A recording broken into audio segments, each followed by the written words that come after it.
सतनाम स्तोत्र आप जानते हैं शंकर जी का। भोले बाबा के जो 100 नाम हैं, यदि हो सके तो श्रावण के महीने में एक नियम बना लीजिए। अब श्रावण के कुछ दिन तो निकल ही गए, जितने दिन बचे हैं यदि आप कर सके तो बहुत अद्भुत अचूक उपाय है। कोई काम आपका नहीं बन रहा हो, बड़े से बड़ी जटिल समस्या हो, आप ये उपाय एक बार करके देखिए। व्यासपुर का पूरा भरोसा है कि भगवान शंकर आपका कार्य पूर्ण करेंगे। कौन सा? कि भगवान शंकर के 108 नाम जो हैं, उन 108 नाम से प्रतिदिन भगवान शंकर को 108 बिलपत्र चढ़ाइए। कितने दिन? पूरे श्रावण के महीने। अब मान लीजिए 5-7 दिन जो निकल गए उन्हें छोड़ दीजिए, वो तो निकल ही गए। हाँ, ये कर लीजिए, जन्माष्टमी तक चढ़ा लीजिए, 1 महीना कर लीजिए। और श्रावण के महीने में प्रतिदिन 108 भगवान शंकर के जो नाम हैं, उनसे 108 बिलपत्र, शिवाय नमः, रुद्राय नमः, संभवे नमः, तो जो शिव जी के नाम है वो ले लेकर एक बिलपत्र चढ़ाते जाइए। अचूक उपाय है। सतनाम भगवान शंकर का जो है ये स्तोत्र बड़ा अद्भुत है। जो कोई इसका पाठ करता है उसके बड़े से बड़े पाप भस्म हो जाते हैं, नष्ट हो जाते हैं। और यहां भगवान विष्णु ने एक बड़ी विलक्षण बात कही है। गुप्ता जी, बहुत ध्यान देने की बात यहां है कि ममैव हृदयं विष्णु विष्णोश्च हृदयं महतो उभयोऽन्तरं नास्ति सत्यं सत्यं न संशया। भगवान विष्णु कह रहे हैं कि शंकर जी मेरा हृदय है और मैं शिव जी का हृदय हूं। ममई के हृदयम विष्णुर विष्णुश्च हृदयम मम। शंकर जी कह रहे हैं कि मेरा हृदय विष्णु है और विष्णु का हृदय मैं हूं। माने यदि आप भगवान विष्णु के भक्त हैं तब भी आपको शिव जी की आराधना करनी चाहिए, और आप शिव भक्त हैं तब भी श्री हरि की आराधना करनी चाहिए। भगवान के भक्त के लक्षण क्या हैं?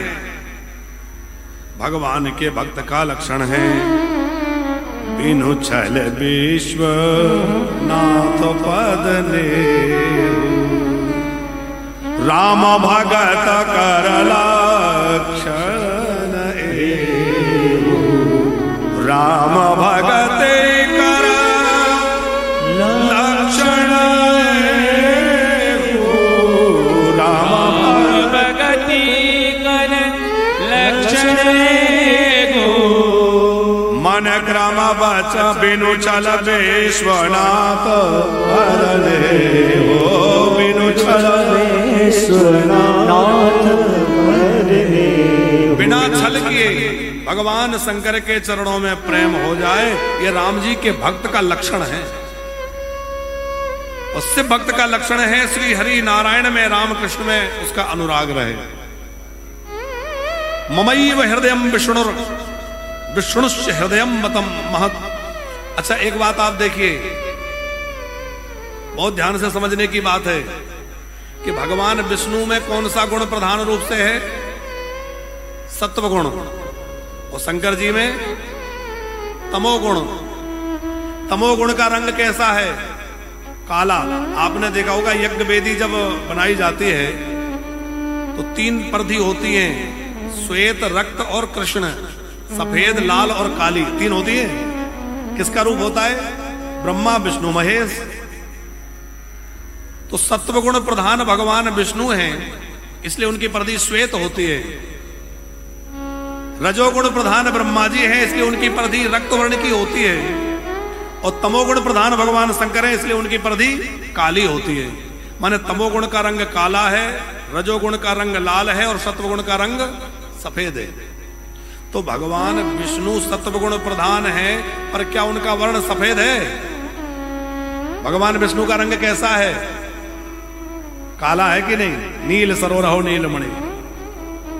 और भगवान शंकर तमोगुण प्रधान है, पर भगवान शंकर का रंग कैसा है? कितने लोगों को पता है शंकर जी का रंग कौन सा है? सबको पता है ना। हम लोग आरती करते हैं तो आरती के बाद गाते हैं, करे पूरे गौरम करुणावतारम भगवान शंकर कपूर के समान गौरवर्ण है। तो आप विचार करिए कि जो तमोगुण वाले देवता है वो एकदम गोरे, और जो सत्वगुण के देवता है वो काले। क्यों? तो स्वामी करपात्री जी इसका समाधान देते हुए कहते थे, बोले भगवान विष्णु का चिंतन करते करते, सत्वगुण का चिंतन करते भगवान विष्णु शंकर जो है वो तो गोरे हो गए, और तमोगुण प्रधान भगवान शंकर का चिंतन करते करते भगवान विष्णु जो है वो जो है कृष्ण वर्ण के हो गए। दोनों एक दूसरे के रूप में ओत प्रोत हैं। हरि और हर में कोई भेद नहीं है। अब जो है देव ऋषि नारद काशी गए, वहां जाकर उन्होंने शिव जी की आराधना करी, तपस्या करी, और वहां बहुत समय तक भजन करने के बाद वहां से देव ऋषि नारद जो है वहां से चले और अपने पिताजी के पास ब्रह्मलोक में गए, और ब्रह्मलोक में जाकर के ब्रह्मा जी के पास जाकर के उन्होंने भक्ति के विषय में पूछा है कि भक्ति मार्गम ज्ञान मार्गम तपो मार्गम सुदुस्तरम ज्ञान मार्गम च तीर्थानां मार्गम च स्तुतवानहम्। श्री नारद जी अपने पिता ब्रह्मा जी से कह रहे हैं कि मैंने ज्ञान मार्ग को जान लिया, तप मार्ग को जान लिया, दान मार्ग को जान लिया, तीर्थ आदि की महिमा को जान लिया, पर अभी मैंने शिव तत्व को नहीं जाना। तो आप हे पूज्य पिता श्री ब्रह्मा जी से कह रहे हैं, आप मुझे शिव तत्व के विषय में सुनाइए कि शिव तत्व क्या है। न ज्ञातम शिव तत्वम च पूजा विधि मतः चरित्रम विविधम तस्य निवेदय मम प्रभु। आप कृपा करके मेरे सामने शिव तत्व का निरूपण करिए और मुझे शिव तत्व के विषय में सुनाइए। भगवान शिव सृष्टि का विस्तार कैसे करते हैं, भगवान शंकर का विवाह आदि कैसे हुआ है, शिव जी के चरित्रों को विस्तार पूर्वक कहिए। तब ब्रह्मा जी ने नारद जी से कहा, भो भो ब्राह्मण साधु पृष्टोहम, भो भो ब्राह्मण साधु पृष्टोहम त्वया विबुध सत्तमा लोकोपकारिणाम नित्यम लोकानां हितकाम्यया।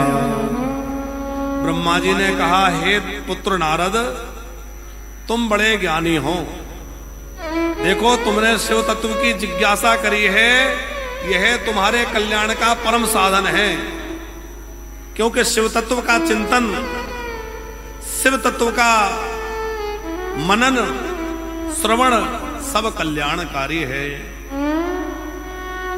हम लोग बड़े भाग्यशाली हैं जो श्रावण में शिव महापुराण की कथा सुन रहे हैं, और बड़ भागे हैं हमारे मधुरम ग्रुप वाले सभी परिजन जिन्होंने इतना सुंदर दिव्य भव्य आयोजन किया है, जिसमें इतने सारे लोग बैठ करके खूब कथा का रसपान कर रहे हैं।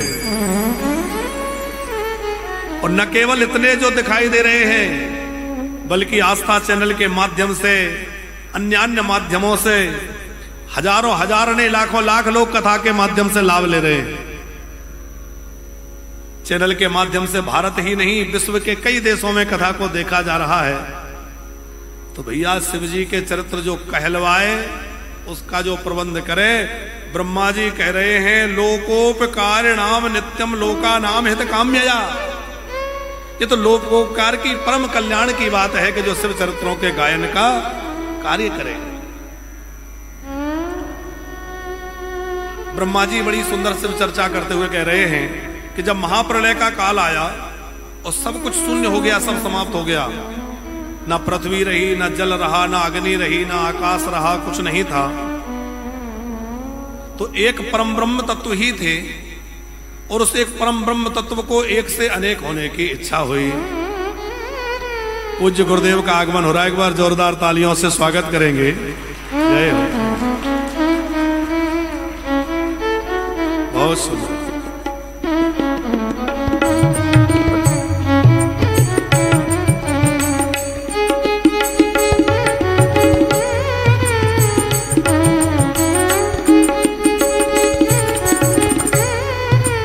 श्री सद्गुरुदेव भगवान की।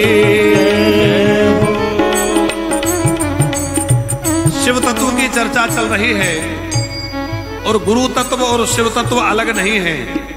आज हमने आरंभ में कहा वंदे बोधमयम नित्यम गुरुम शंकर रूपिणम। तो शिव तत्व ही गुरु तत्व है और गुरु तत्व ही शिव तत्व है। इस पूरे आश्रम को, अपने शिष्य परिकर और शिष्य परिवार को जो अपने आशीष से अभिसिंचित करते हुए सब पर अनुग्रह की निरंतर वर्षा कर रहे हैं, ऐसे परम पूज्य श्री गुरुदेव श्री सुदेश सांडिल्य जी गुरुदेव पधारे। एक बार जोरदार तालियां, और पूज्य गुरु मां के लिए भी जोरदार तालियां। आप दोनों का मंगलमय आगमन और आपकी पावन सानिध्यता में यह कथा का दिव्य आयोजन, बहुत बहुत नमन वंदन। हम चर्चा कर रहे थे कि ब्रह्मा जी कह रहे हैं कि जब कहीं कुछ नहीं था, एक परम तत्व शिव तत्व ही विद्यमान था। तत्सद ब्रह्म, उस परम ब्रह्म की एक से अनेक होने की इच्छा हुई। एको अहम बहुश्यामः, मैं एक से अनेक बनूं। तो एक से अनेक बनने की जब इच्छा हुई तो शिव पुराण की कथा कहती है कि उस परम तत्व जो कि निर्विकार था, निराकार था, निर्गुण था, अव्यक्त था, अगोचर था, उसने एक विग्रह प्रकट किया।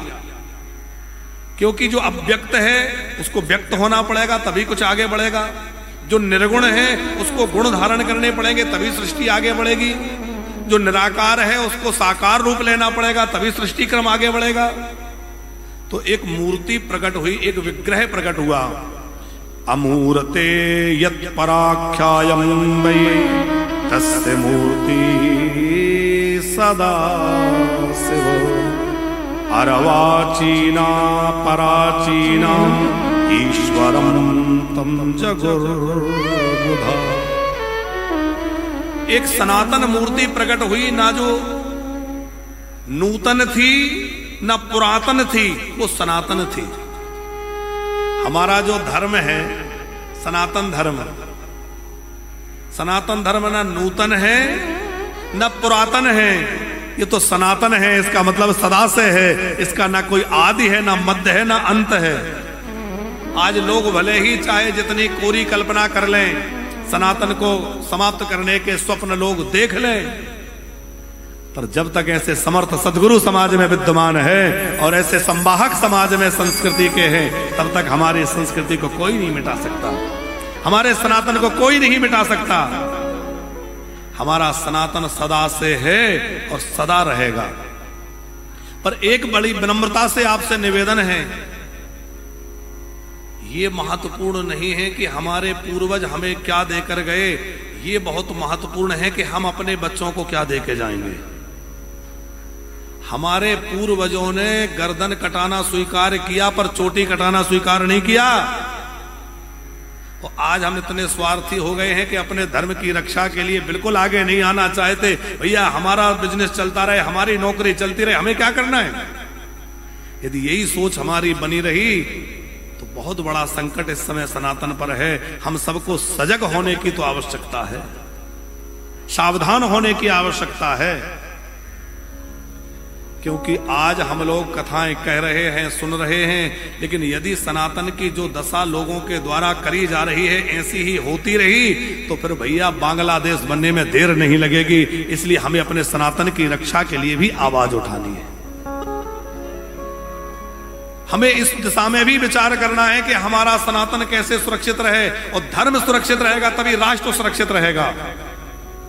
राष्ट्र की सुरक्षा धर्म की सुरक्षा है और धर्म की सुरक्षा राष्ट्र की सुरक्षा है। क्योंकि बांग्लादेश में धर्म सुरक्षित नहीं है तो राष्ट्र भी सुरक्षित नहीं है। और बांग्लादेश तो ठीक है, अभी हम कलकत्ता कथा करने गए थे तो वहां लोगों ने हमें बताया कि महाराज जी सड़कों पे जय सिया राम नहीं बोल सकते, गाड़ी पे सीताराम नहीं लिख सकते, जय श्री राम नहीं लिख सकते। ये हमारे भारत के प्रांतों की दशा है।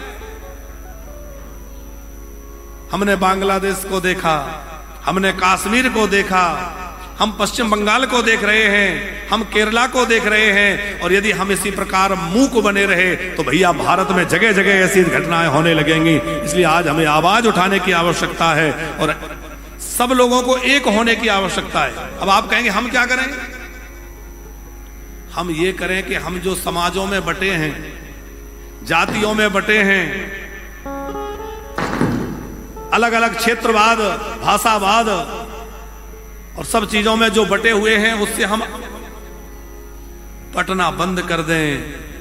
क्योंकि अभी हमारे योगी जी ने कहा बटेंगे तो, क्या कहा था? बटेंगे तो कटेंगे।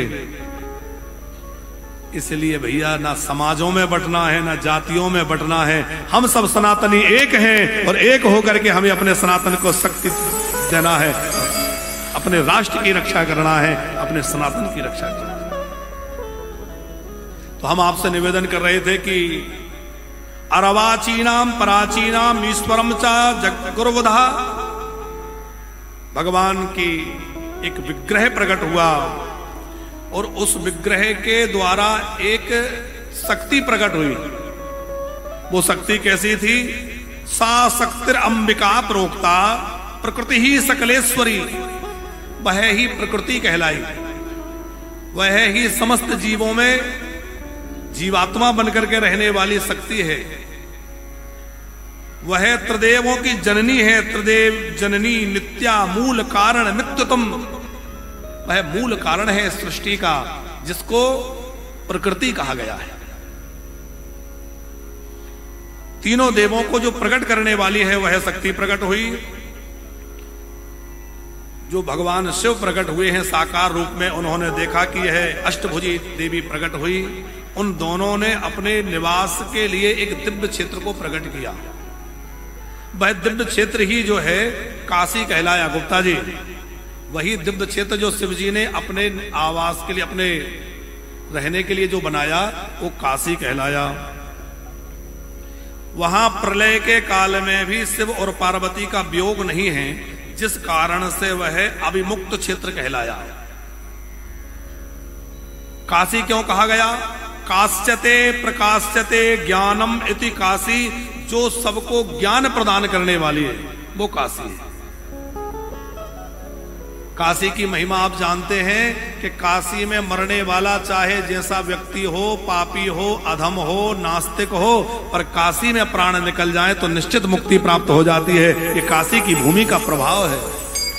काशी मरत परम पद लहाही, और केवल मनुष्य नहीं, कीट पतंगा पशु पक्षी कोई भी काशी में जाकर प्राण त्याग दे, वह भी परम गति को प्राप्त कर लेता है। काशी का एक नाम है अभिमुक्त क्षेत्र और दूसरा नाम है आनंद वन। इस भूमंडल पर दो वन बड़े विचित्र हैं, अद्भुत हैं, एक आनंद वन और एक वृंदावन। वृंदावन का भी कल्पांत में नाश नहीं होता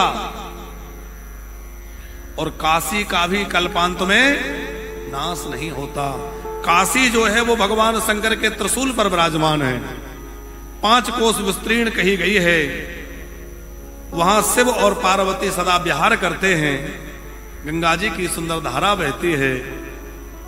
इसीलिए काशी ज्ञान भूमि होने से ही काशी में रहने वाले बड़े विद्वान कहलाते हैं। कोई काशी पढ़कर आए हो तो कहते हैं भैया काशी का पंडित है, काशी से बड़े विद्वान है, क्योंकि काशी जी में जो जाता है और विश्वनाथ जी का आश्रय लेता है, भगवान महादेव उसको ज्ञान प्रदान कर देते हैं, अपने आप ज्ञान दे देते हैं। अयोध्या वैराग्य की भूमि है, काशी ज्ञान की भूमि है, और हमारा वृंदावन प्रेम की भूमि है। भैया वृंदावन प्रेम और भक्ति की भूमि है। शिव और पार्वती ने अपने सहयोगी चाहा कि सृष्टि को आगे कैसे बढ़ाएं, तो शिव पार्वती के संयोग से एक परम तेजस्वी, परम सुंदर एक बालक प्रकट हुआ। व्यापक होने से उसका नाम विष्णु कहलाया। विश्व प्रवेशेन धातु से विष्णु शब्द बना, जो व्यापक है, विश्व में प्रकाशित है, वह विष्णु है। फिर शिव जी के द्वारा तप करने की आज्ञा मिली, भगवान विष्णु ने तप किया और उनके तप के समय में जो तेज तेज श्वासें चली गुप्ता जी, तो भगवान नारायण की उन श्वासों से वेद प्रकट हुए। इसलिए वेद को कहा गया है यस्य निश्वासितम वेदः, जिनकी श्वास से वेद प्रकट हुए। वेद किससे प्रकट हुए? भगवान श्री हरि की श्वास से। वेदों को किसी ने लिखा नहीं है, जैसे पुराणों को व्यास जी ने लिखा, महाभारत को व्यास जी ने लिखा, रामायण को वाल्मीकि जी ने लिखा, रामचरितमानस को तुलसीदास जी ने लिखा। ऐसे वेदों को किसने लिखा? कितने लोगों को पता है वेदों को किसने लिखा? वेदों को किसी ने नहीं लिखा, ना मनुष्य ने लिखा, ना ऋषियों ने लिखा, ना देवताओं ने लिखा। वेद भगवान की श्वासों से स्वतः प्रकट हुए हैं और ये साक्षात भगवान का ही स्वरूप है, किसी ने लिखा नहीं है। इसीलिए ये अपौरुषेय कहलाते हैं। ये किसी पुरुष द्वारा अथवा किसी के द्वारा निर्मित नहीं है, साक्षात भगवान का स्वरूप है। भगवान विष्णु ने तप किया, ध्यान मार्ग के द्वारा ब्रह्म का ज्ञान प्रकट हो गया। शरीर से अनेक जलधाराएं निकली, उस जल राशि में शयन करने से नारायण कहलाए।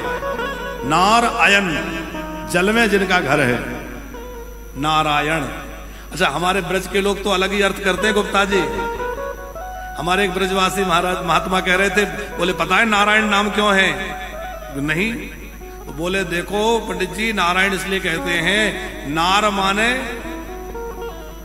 नारियों में सबसे श्रेष्ठ नार है हमारी राधा रानी।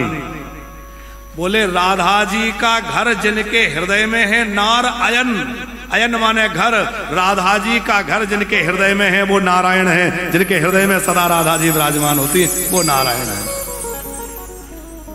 वैसे जल में शयन करने से नारायण, भगवान का नाम नारायण हुआ। पुरुष और प्रकृति से महातत्व, महातत्व से त्रिविध अहंकार हुआ, उससे फिर 24 तत्व हुए। सृष्टि की बड़ी विस्तृत प्रक्रिया से महापुराण में यहां है। 24 तत्वों के द्वारा विराट पुरुष और विराट पुरुष के नाभि से कमल, उसमें ब्रह्मा जी प्रकट हुए। ब्रह्मा जी ने सोचा मैं क्या करूं, कोहम, मैं कौन हूं, मुझे क्या करना है। कोहम बा कुतः आयातम किम कार्यम किम तु मदीयकम कस्य पुत्रो हम उत्पन्ना के नहीं वो निर्मितो धुना। मुझे किसने प्रकट किया है, मेरा नाम क्या है, मुझे करना क्या है, कुछ समझ में नहीं आ रहा था ब्रह्मा जी के। तब उनको तप करने की प्रेरणा मिली, उन्होंने भी तप किया। अच्छा देखो, पहले विष्णु जी प्रकट हुए, उन्होंने तप किया, फिर ब्रह्मा जी प्रकट हुए, उन्होंने तप किया। आगे हम सुनेंगे जो है सती मैया प्रकट हुई, उन्होंने तप किया, पार्वती प्रकट हुई, उन्होंने तप किया। इसका मतलब क्या है? जीवन में श्रेष्ठ बनना है तो तप करना पड़ेगा। जिसके जीवन में तप नहीं है उसका जीवन श्रेष्ठ नहीं बन सकता भैया। इसलिए जीवन में तपस्या होनी चाहिए। अब आप कहेंगे महाराज जी हम तो गृहस्थी में पड़े, हम कैसे तपस्या करें? तपस्या का मतलब ये थोड़ी कि पर्वत में जाके अकेले में बैठ जाओ, पहाड़ों पे चढ़ जाओ।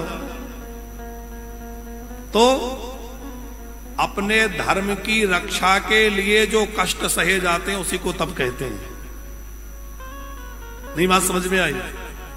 हमने नियम ले लिया सवेरे 4 बजे उठ के मंदिर जाना है या 4 बजे उठ के पूजा करनी है, चाहे जितनी ठंडी पड़े, चाहे जितनी बरसात हो, फिर भी अपन अपने नियम को नहीं छोड़े, ये तपस्या है। हमने नियम ले रखा है जब तक भगवान का भोग नहीं लगाएंगे, भगवान का चरणामृत नहीं लेंगे, जब तक अन्न जल ग्रहण नहीं करेंगे, और किसी दिन रास्ते में फंस गए, अस्पताल में फंस गए, पर जब तक भगवान का चरणामृत नहीं मिले तब तक भोजन नहीं करें, जल नहीं ग्रहण करें, ये क्या है? तपस्या है। अपने सत्य का त्याग न करना, घाटा हो जाए, पर हम झूठ नहीं बोलेंगे, ये क्या है? ये तपस्या है। अपने धर्म के पालन के लिए जो कष्ट सहे जाते हैं उसी को तप कहते हैं। तप वाला रचाए प्रपंच वेदाता, तप वाला रचाए प्रपंच वेदाता, तप वाला रचाए प्रपंच वेदाता, तप वाला रचाए प्रपंच वेदाता, तप वाला विष्णु सका तपोबल विष्णु सकल विचारा तप बल रचई प्रपंच विधाता तपोबल रचई प्रपंच विधाता तप बल से सदा रहे महिभारा तपोबल से सदा रहे महिभारा तप बल शंभु करे संहारा तपोबल शंभु करे संहारा तप आधार सब सृष्टि भवानी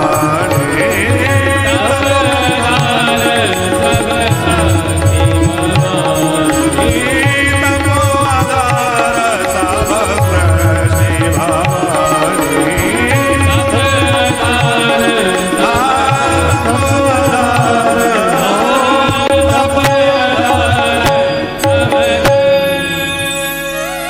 तप आधार सब सृष्टि भवानी। सारी सृष्टि तपस्या के बल पर टिकी है।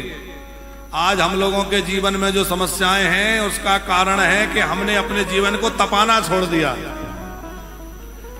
कमर में दर्द है, घुटने में दर्द है, इधर दर्द है, उधर दर्द है। क्यों? क्योंकि जीवन में तप नहीं है। हमें इतनी सुख सुविधाओं के आदी हो गए हैं कि पूरा शरीर जो है रोगों का घर बन गया। अच्छा, शरीर में इतने रोग व्याप्त हो गए, इसका कारण क्या है? जो दूषित खान पान है वो तो है ही है, पर बड़ी बात यह है कि हम लोग बड़े सुखहाल हो गए।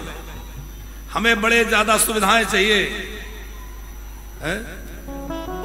हर जगह कितनी सुविधा चाहिए। बटन दबाओ सब काम हो जाए, रिमोट से काम हो जाए, उठना ना पड़े, बिल्कुल पलंग के पास ही स्विच लगा लो, वहीं रिमोट रख लो, हिलना भी ना पड़े। ये सब सुविधाएं हम लोग कर रहे हैं कि नहीं? अब जब इतनी सुविधाएं चाहोगे तो भैया शरीर तो पड़े पड़े आलसी होगा और बीमार होगा, रोगों का घर बन जाएगा और फिर सारी बीमारियां आके लद जाएंगी, फिर पकड़ते घूमते रहो है? इसलिए थोड़ा श्रम करना सीखिए, थोड़ा तप करना सीखिए, अपने जीवन को तपाइए। और बच्चों को भी हम एक और निवेदन करें, हमारे घर के जो छोटे छोटे बच्चे हैं उनको खूब लाड़ प्यार करिए, दुलार करिए, लेकिन उनको इतने ज्यादा सुख सुविधा में मत रखिए कि वो बेचारे प्रकृति के टच में ही ना आ पाए। कई बार हम बच्चों को इतना कमजोर बना देते हैं कि वो थोड़ी सी परेशानी में घबरा जाए। होता है कि नहीं? जरा सा रो ना जाए, जरा सा कुछ ना हो जाए, लिए लिए घूम रहे हैं, वो बिल्कुल ऐसे रह गए कि उन्होंने कुछ परेशानी देखी नहीं, कठिनाई देखी नहीं, और जरा से जीवन में कोई समस्या आई नहीं तो वो फंदे पे झूलने तैयार है, क्योंकि उन्होंने परेशानी देखी नहीं। इसलिए बच्चों को थोड़ा सा समय ऐसा दीजिए कि वो थोड़ा सा प्रकृति के नजदीक रहें और थोड़ा उनका शरीर तप के मजबूत बने। ब्रह्मा जी ने तप किया, ब्रह्मा जी के तप के प्रभाव से भगवान विष्णु प्रकट हुए, पर ब्रह्मा और विष्णु में यहां थोड़ा युद्ध हो गया, जैसे कल हमने सुना था। और उसके बाद ब्रह्मा और विष्णु में जब युद्ध हुआ तो वहां शंकर जी प्रकट हुए। शंकर जी ने प्रकट होकर कहा कि हरि और हर में भेद नहीं है, इसलिए हे ब्रह्मा तुम इनको प्रणाम करो। फिर जो है कहा कि मैं ही ब्रह्मा हूं, मैं ही विष्णु हूं और मैं ही रुद्र हूं। भगवान सदाशिव कहते हैं कि मेरे बाएं अंग से विष्णु और दाहिने अंग से ब्रह्मा उत्पन्न हुए हैं, और ब्रह्मा जी के द्वारा मेरा एक रूप रुद्र रूप में प्रकट होगा, और ये तीनों मिलकर के सृष्टि का सृजन, पालन और संहार ये कार्य करेंगे। भगवान शंकर स्वयंभू हैं, स्वयं भवती स्वयंभू, जो स्वयं ही प्रकट हुए हैं, इसलिए उनका नाम क्या है? स्वयंभू। और स्वयंभू होने से ही वो कहलाए शंभू है? भगवान शंकर को हम लोग शंभू भी कहते हैं ना, जो स्वयं प्रकट हुए हैं, इसलिए वो शंभू हैं। उन्होंने लक्ष्मी और सरस्वती को प्रकट किया, ब्रह्मा और विष्णु को प्रदान किया, और उसके बाद भगवान शंकर अंतर ध्यान हो गए। फिर नारद जी ने पूछा कि आगे सृष्टि कैसे हुई? तो ऊपर कथा सुनाई है कि ब्रह्मा जी ने अपने द्वारा 10 मानस पुत्रों को प्रकट किया, सनकादि को, भौहों से रुद्र भगवान को प्रकट किया। पहले 4 पुत्र हुए, सनक, सनंदन, सनातन, सनत कुमार, पर मरीचि आदि 10 पुत्र हुए। ब्रह्मा जी के शरीर के दाहिने हिस्से से पुरुष, वाम भाग से स्त्री। क्या नाम हुआ? जो पुरुष हुए उनका क्या नाम था? मनु। स्त्री हुई वो शत्रुपा। हम सब लोग उन्हीं की संतान होने से मनुष्य कहलाए। कई लोग हम लोगों को मनुवादी कहते हैं, और जो हमको मनुवादी कहें उनसे कभी पूछिए कि भैया हम तो मनुवादी हैं, पर आप कौन वादी हैं? क्योंकि सारी सृष्टि ही मनु जी से उत्पन्न हुई है। हमारे ग्रंथों में कुछ ऐसे प्रक्षिप्त श्लोक डाल दिए जिससे समाज को लड़ाया जा सके। जब मुगलों ने हमारे यहां आक्रमण किया और देखा कि संस्कृति नष्ट नहीं हो रही है, तो उन्होंने हमारे धर्म ग्रंथों को विकृत करने का कुलसित प्रयास किया। हमारे धर्म ग्रंथों में कुछ ऐसे श्लोकों का समावेश कर दिया जिससे समाज में आपस में विद्वेष हो जाए, झगड़ा हो जाए, समाज बढ़ जाए, बिखर जाए और सनातन नष्ट हो जाए। पर आज हमें उस षड्यंत्र को समझते हुए उस विचारधारा से अलग निकल करके सबको एकजुट होने की आवश्यकता है। सब एकजुट हो जाएं। कोई शक्ति नहीं है जो हमारे सनातनियों को परास्त कर सके, पर हमें एकजुट होना है। उसके बाद ब्रह्मा जी के द्वारा मनु शत्रुपा के द्वारा 5 संतानें हुई। कथा हम भागवत में विस्तार से सुनते हैं, शिव पुराण में यहां थोड़ा संक्षिप्त कथा है और समय भी हो रहा है, इसलिए हम थोड़ा संक्षिप्त लेके चल रहे हैं। कौन कौन संतानें हुई? 5। आकुति, देवहूति, प्रसूति 3 बेटियां हुई। प्रियव्रत और उत्तानपाद 2 बेटे हुए। फिर जो है इनके सबके संतानों का वर्णन है। प्रसूति माता के संतानों से चर अचर जगत में खूब व्याप्त हो गया। इनकी 24 कन्याएं हुई, जिनमें 13 धर्म को ब्याही गई। कौन कौन सी धर्म की पत्नियां हैं? धर्म की 13 पत्नियां हैं गुप्ता जी। श्रद्धा, लक्ष्मीर, धृतिर, तुष्टि, पुष्टिर, मेधा तथा क्रिया, बुद्धिर, लज्जा, वसु, शांति, सिद्धि, कीर्ति, त्रयोदशः। ये 13 धर्म की पत्नियां हैं। इसका मतलब है धर्मात्मा व्यक्ति के साथ ये 13 चीजें होनी चाहिए। क्या क्या? पहली है श्रद्धा। धर्मात्मा व्यक्ति के अंदर श्रद्धा होना आवश्यक है। धर्मात्मा व्यक्ति के अंदर दया होना बहुत आवश्यक है। कई धर्म ऐसे हैं जहां दया का कोई स्थान नहीं है, और दया नहीं है तो धर्म नहीं है। लक्ष्मी, धृति, तुष्टि, पुष्टि, मेधा, क्रिया, बुद्धि, लज्जा, ये सब धर्म की पत्नियां हैं। और फिर दक्ष महाराज की एक पुत्री भगवान शंकर को ब्याही गई थी, जिनका नाम था सती माता। नारद जी ने कहा सती माता के जन्म की कथा कहिए। तब श्री ब्रह्मा जी कह रहे हैं कि जब मैं सृष्टि में विस्तार कर रहा था तो मेरे मानस पुत्रों के साथ एक कन्या भी हुई। उस कन्या का नाम था संध्या। उस संध्या नाम की कन्या बड़ी ही अनुपम सुंदरी थी।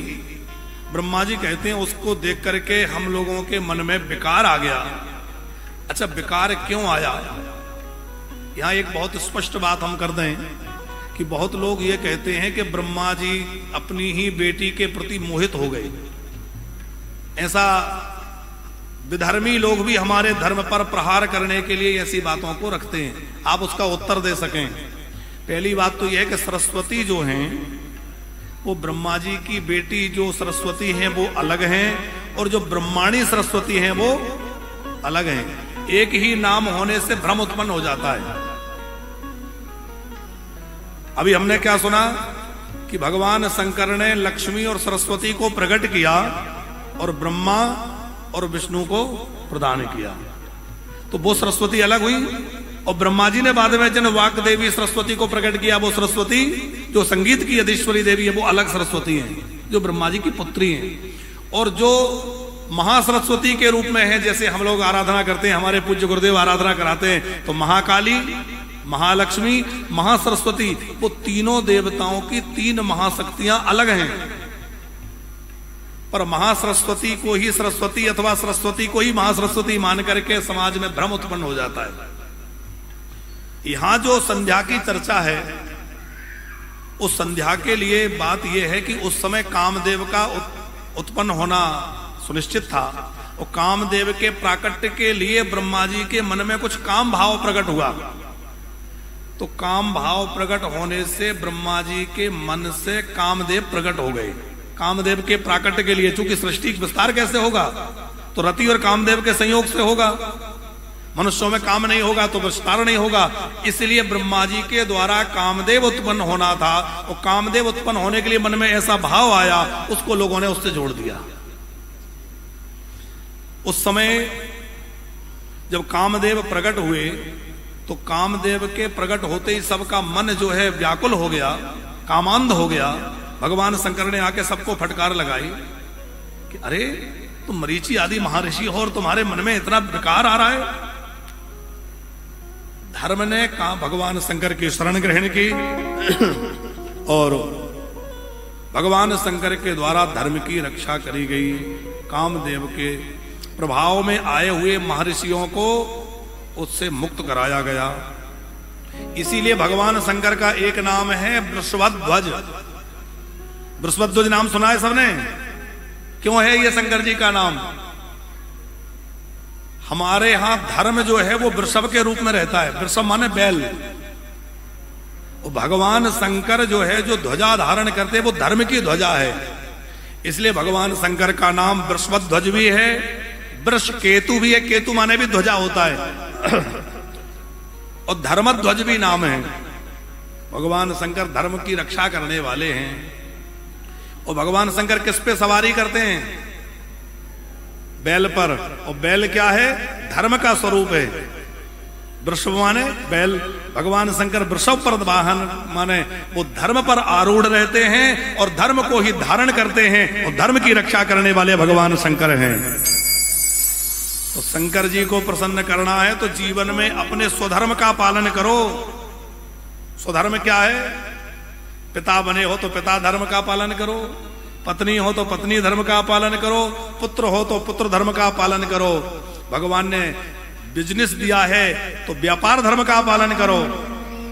नौकरी में हो तो अपने उस धर्म का पालन करो, अपने स्वधर्म का पालन करते हुए और भगवान की आराधना करना। इसी से भगवान शंकर प्रसन्न होते हैं। पहले स्वधर्म का पालन करो और उसके बाद शिव जी की आराधना करो, क्योंकि धर्म को धारण करने वाले से ही भगवान शिव प्रसन्न होते हैं। वो धर्मध्वज हैं, वृषभध्वज हैं। तो भगवान शंकर ने सबको बहुत फटकार लगाई, ब्रह्मा जी को बहुत फटकार लगाई, आप तो बड़े बूढ़े हैं और आपके मन में ये विकार। ब्रह्मा जी लज्जित बहुत हुए। शिव जी के जाने के बाद उन्होंने मन में सोचा, अच्छा उस समय जब शंकर जी ने फटकार लगाई तो उन सबको पसीना आ गया, उससे अलग अलग देवताओं की उत्पत्ति हुई। उसमें दक्ष महाराज को जो पसीना आया उससे रति महारानी प्रकट हुई, पर कामदेव और रति का विवाह हुआ। इधर ब्रह्मा जी ने सोचा कि शंकर जी ने हमें आसक्त देखकर बहुत डांट फटकार लगाई, लज्जित किया, तो ऐसा अपमानित किया, तो हम भी शंकर जी को स्त्री में मोहित करेंगे। कामदेव को भेजा, पर कामदेव शंकर जी की समाधि भंग नहीं कर पाए। फिर मारगणों को लेके भेजा, फिर भी भंग नहीं कर पाए। बार बार भेजा। फिर भगवान विष्णु का स्मरण ब्रह्मा जी ने किया। विष्णु जी ने फटकार लगाई कि तुम्हारी बुद्धि खराब हो गई। अरे महादेव को कौन जो है आसक्त कर सकता है? वो निर्विकार हैं। यदि तुम चाहते हो कि शिव जी विवाह करें और वो भी गृहस्थ बने, तो पहले शक्ति की आराधना करो। अब देखो, आस्था भजन पर जो भक्त सुन रहे हैं, अब बस 5 मिनट में आस्था भजन का प्रसारण कट जाएगा। और अभी सती माता के जन्म की कथा है। तो आस्था चैनल पर जो लोग जुड़े हुए हैं वो बड़ी टीवी से छोटी टीवी में आ जाइए। आगे के प्रसंग के लिए क्या करें? अब अपने मोबाइल को खोल लीजिए, यूट्यूब में आकर के हमारे नाम से यूट्यूब चैनल है, उस पर भी कथा चल रही है। हमारे संस्था वानप्रस्थ धाम के नाम से यूट्यूब चैनल है, उस पर भी कथा चल रही है। फेसबुक पेज पर भी 2-2, 3-3 जगह कथा का प्रसारण हो रहा है। आस्था ऐप पर भी कथा चल रही है, आस्था के यूट्यूब चैनल पर भी कथा चल रही है। तो उन सोशल मीडिया के माध्यम से आगे की कथा आप श्रवण कर पाएंगे। बड़े सुंदर प्रसंग हैं और आप सब जानते हैं, चूंकि आस्था चैनल में जो प्रसारण चल रहा है उनको कुछ सूचनाएं देनी होती हैं कि वानप्रस्थ धाम वृंदावन में अनेक सेवा के कार्य जो प्रतिदिन चर्चा हो रही है वो चलते हैं और भगवत कृपा और आप सबके सहयोग से लगातार वहां बुजुर्गों की सेवा हो रही है। और हम लोगों ने वृद्धाश्रम नहीं बनाया महाराज जी, हम लोगों ने वहां वानप्रस्थ धाम जो ऋषियों की परंपरा का आश्रम है और वहां दंपत्ति को कमरा दे दिए जाते हैं, वो अपना कमरा लेकर के आराम से रहें, उनका भजन, उनके भोजन, उनको पूरा आध्यात्मिक वातावरण वहां ऐसी व्यवस्था की जा रही है कि सवेरे ध्यान, फिर नित्य योग, फिर नित्य यज्ञ, फिर नित्य सत्संग, ताकि वहां रहने वाले बुजुर्गों को पूरा एकदम भक्ति का वातावरण प्राप्त होता रहे। और ऐसी भी माताएं और ऐसे बुजुर्ग भी घर वहां आते हैं जिनको परिवार ने छोड़ दिया, कोई रखना नहीं चाहता, उनको रहना खाना सब निःशुल्क वहां रहता है। तो केवल माताएं ही नहीं, बुजुर्गों को भी वहां रखा जाता है। और साथ में गैया मैया की सेवा का कार्य भगवान करा रहे हैं। हम कौन होते हैं करने वाले? ठाकुर जी ही सब करने कराने वाले हैं। पर वर्तमान में गौ माता की जो दशा है वो किसी से छुपी नहीं है।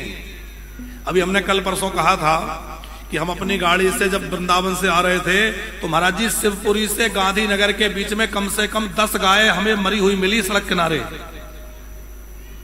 क्योंकि इस क्षेत्र में गाय बहुत हैं। बरसात में सड़क पे आके बैठ जाती हैं, तेज गाड़ी चलती हुई रफ्तार में गाड़ी आ रही है, ठोकर मार जाती है, बेचारी तड़प तड़प के, कोई उठाने वाला देखने वाला नहीं है, तड़पती रहे, आखिर मरना ही है। तमाम गैया मरी पड़ी मिली। हमें इतना दुख लगा कि एक भी बकरी नहीं मरी, कुत्ता नहीं मरा, लेकिन गैया को सबने कैसा समझ लिया। और एक सभा में एक सज्जन ने कहा कि गाय लावारिस है, गाय आवारा है। तो हमारे पूज्य रमण रेती वाले गुरुदेव भगवान ने एक बात कही कि गाय आवारा नहीं है, हम आवारा बेटे आवारा हो गए। क्योंकि गाय माँ है, माँ आवारा नहीं होती, बेटे आवारा हो गए जो गैया को सड़क पे छोड़ दिया। हम लोग आवारा हो गए जो गैयाओं को बाहर छोड़ दिया। बेचारी गैया कहां जाए, क्या करे। ठाकुर जी की कृपा से हम लोग एक गो हॉस्पिटल बना रहे हैं जिसमें शेड तो बन गया है, अभी कुछ उपकरण लगा के उसकी तैयारी कर रहे हैं। ऐसी घायल एक्सीडेंटल गायों का उपचार वहां होता रहे। हम लोगों ने गौशाला भी बनाई है, जो किसान छोड़ देते हैं उन गायों को लाकर वहां रखा जाता है। तो ठाकुर जी की कृपा से वो सब सेवा कार्य और साधु सेवा का संकल्प हमने जो लिया है वो भगवत कृपा से 3.5 वर्षों से नित्य अन्न क्षेत्र चल रहा है, जिसमें नित्य प्रति जितने भी साधु संत आ जाएं, जितने महत्व, केवल साधु संत ही नहीं, कोई भी आ जाए, फिर चाहे वो तीर्थयात्री हो, दर्शनार्थी हो, परिक्रमा करने वाला हो, जो आ जाए, सबको नित्य प्रति भंडारा दोपहर में भी और रात्रि में भी चलता है। तो कुछ सेवा के लिए सहयोग लोगों ने जहां तहां से देश भर से दिया है, उनके नामों की घोषणा लाइव प्रसारण में हो जाए। अभी कथा पूरी नहीं हुई, घोषणा के बाद चूंकि लाइव में प्रसारण में नाम जाने हैं, लोग सुनते हैं दूर दूर, तो घोषणा नामों की होगी, तत्पश्चात आगे कथा का क्रम थोड़ा चलेगा। आज हमारे परम श्रद्धेय पूज्यपाद श्री मुकेश महाराज जी भी कथा में पधारेंगे, तो उनकी भी कथा चल रही है, तो थोड़ा सा उनको आने में विलंब होगा। तो वो कह रहे थे महाराज जी थोड़ी देर तक, हमने कहा बिल्कुल कथा तो देर तक चलेगी ही आज। तो नामों की घोषणा के बाद हम आगे कथा सुनेंगे, आप लोग यथावत बैठे रहें। बोले भक्तवत्सल भगवान की